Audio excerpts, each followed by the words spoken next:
Hi hello അസ്സലാമു അലൈക്കും. അപ്പോൾ ബാക്ക് ടു യു എ ആണ് കേട്ടോ. ഞാനും മോളും നാട്ടിൽ നിന്ന് പോവുകയാണ് കേട്ടോ. അപ്പോൾ അതിൻ്റെ ഒരു വ്ളോഗാണ് നിങ്ങൾ ഈ കാണാൻ പോകുന്നത് ഗൈസ്.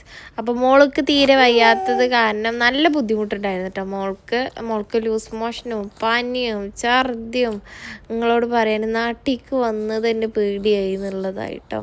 അങ്ങനെ ഉമ്മച്ചി ഉണ്ടായിരുന്നു, ഷാമിലുണ്ടായിരുന്നു. അങ്ങനെ അവർ രണ്ടുപേരും യാത്ര അയക്കാനുണ്ടായിരുന്നു കേട്ടോ. അപ്പോൾ നമ്മൾ ബാക്ക് ടു യു എ. ഉമ്മ എപ്പോഴും പറയും ഇവിടെ നിൽക്കണ്ട, നീ പോയിക്കോ, ഹസ്ബൻഡിൻ്റെ അടുത്താണ് നിൽക്കേണ്ടത്, നമ്മളെ കാലൊക്കെ കഴിഞ്ഞ് എന്നൊക്കെ പറയും. പക്ഷേ ഉമ്മച്ചിക്ക് മോളായതിന് ശേഷം ഉമ്മച്ചിക്ക് ഭയങ്കര ടെൻഷനാണ് കേട്ടോ. കാരണം ഉമ്മക്ക് മക്കളെ ഭയങ്കര ഇഷ്ടമാണ് വെച്ചാൽ ഭയങ്കര ഇഷ്ടമാണ്. വീഡിയോ കോൾ 24 hours വീഡിയോ കോളാണെന്ന് വേണമെങ്കിൽ പറയാം കേട്ടോ നിങ്ങളോട്. അത്രക്കും ഉമ്മക്ക് അവളെ കാര്യമാണ്. എന്നെ കിട്ടിയില്ലെങ്കിൽ ഉപ്പാടേക്ക് വിളിക്കും, അല്ലെങ്കിൽ ഷർഫുൻ്റെക്ക് വിളിക്കും. അങ്ങനെ ആയിട്ട് അവളെപ്പോഴും കാണണം. അപ്പം ഞാൻ ചോദിക്കും ഉമ്മാനോട്, പിന്നെ എന്തിനുമ്പോ എന്നോട് പൊയ്ക്കോ പറയുന്നത്. അപ്പോൾ ഉമ്മ പറയും ഞങ്ങളെ കാലം തന്നെ ഞങ്ങൾ ജീവിച്ച് ഞങ്ങൾ നല്ലോണം ജീവിച്ചിട്ടില്ല, ഒരാൾ അവിടെ ഒരാൾ ഇവിടെ ആയിട്ട്.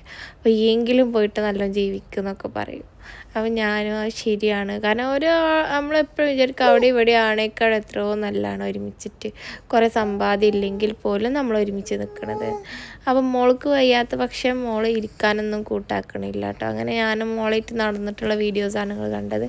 അങ്ങനെ ഞങ്ങൾ ഫ്ലൈറ്റിൽ കയറാൻ പോവുകയാണ് കേട്ടോ. സ്പൈസ് ജെറ്റാണ് ഫ്ലൈറ്റ് എടുത്തിട്ടുണ്ടായിരുന്നത്. എൻ്റെ അടുത്തുള്ള സീറ്റിലുള്ള ആൾ ലീവായത് കൊണ്ട്, മീൻസ് അയാളുണ്ട് അടുത്തൊരു ഉള്ള ആൾ സീറ്റിലുള്ള ലേഡിയാണോ ഇനി ജെന്നാണോ എന്നൊന്നും അറിയില്ല, ആളില്ല കേട്ടോ. അപ്പോൾ അൽഹംദുലില്ലാ ബാഗൊക്കെ ഒന്ന് വെക്കാൻ പറ്റി. അപ്പോൾ ഞാൻ എപ്പോഴും എനിക്ക് ബേബി ആയതിൻ്റെ ശേഷം എൻ്റെ അടുത്ത ആൾ ഉണ്ടാകുന്നത് എനിക്ക് അങ്ങനെ ഇഷ്ടമല്ല കേട്ടോ. കാരണം പാല് കൊടുക്കാനും ഇതിനൊക്കെ ഭയങ്കര ബുദ്ധിമുട്ടാണ്. കൺജസ്റ്റഡ് ആയിട്ട് ഇരിക്കാൻ പോലും നമുക്ക് കഴിയില്ല കേട്ടോ. അപ്പോൾ അത് നമ്മുടെ ഫ്ലൈറ്റിൻ്റെ ഉൾഭാഗമൊക്കെയാണ് കേട്ടോ നിങ്ങൾ ഈ കാണുന്നത്. അപ്പോൾ അവർ ഓരോ ഇൻസ്ട്രക്ഷൻസും കാര്യങ്ങളും ഒക്കെ തരുന്നുണ്ടായിരുന്നു കേട്ടോ, ക്യാബിൻ ക്രൂ. അതുപോലെ എനിക്ക് ഇതൊക്കെ കണ്ടിട്ട് നമ്മളെപ്പോഴും കാണുന്നത് കൊണ്ട് നമുക്കത്ര ഇതില്ല പറയും. പക്ഷേ ഞാൻ എല്ലാവരോടും പറയുന്നത് ഇതൊക്കെ ഒന്ന് വാച്ച് ചെയ്യുന്നത് എപ്പോഴും നല്ലതാണ് കേട്ടോ. നമ്മൾ ഓരോ യാത്രകൾ ചെയ്യുമ്പോഴും തവക്കൽത്തു അലല്ലാ, അതാണ് എനിക്ക് പറയാനുള്ളത്. ഇപ്പോൾ എനിക്ക് ഭയങ്കര പേടിയാണ് കേട്ടോ, ഉള്ളത് പറയാമല്ലോ.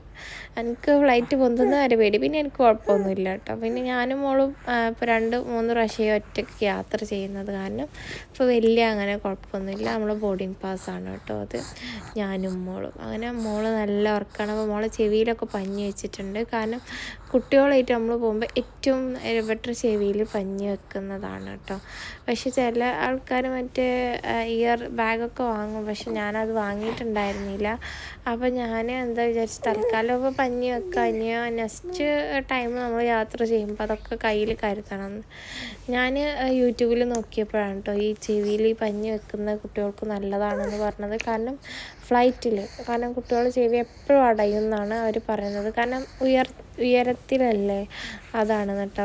അങ്ങനെ ഞങ്ങൾ യു എ എത്തി എന്നുള്ളതിനൊരു തെളിവാണ് കേട്ടോ. അങ്ങനെ ടേക്ക് ഓഫ് ചെയ്യാണ്.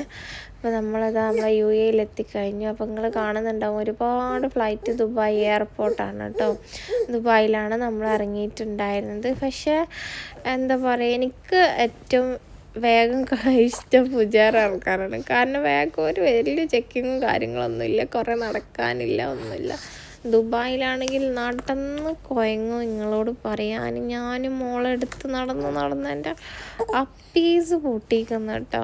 ഈ ഒരു സാധനമുള്ള കാരണം കുറച്ചൊരു സമാധാനമുണ്ട്. പിന്നെ എൻ്റെ ബാഗ് പിടിക്കാൻ എൻ്റെ ഫ്രണ്ടല്ല, എൻ്റെ ഫ്ലൈറ്റിലുള്ള ഒരു ഫ്രണ്ട് ഉണ്ടായിരുന്നു കേട്ടോ. ഫ്രണ്ടാണോ ചോദിച്ചാൽ ഫ്രണ്ടാണ്. അൽഹംദുലില്ലാ അയാൾ ഒരുപാട് ഹെൽപ്പ് ചെയ്തിട്ടുണ്ടായിരുന്നു. നിൽക്കാനെ കണ്ടു. അപ്പോൾ താങ്ക് യു ഫോർ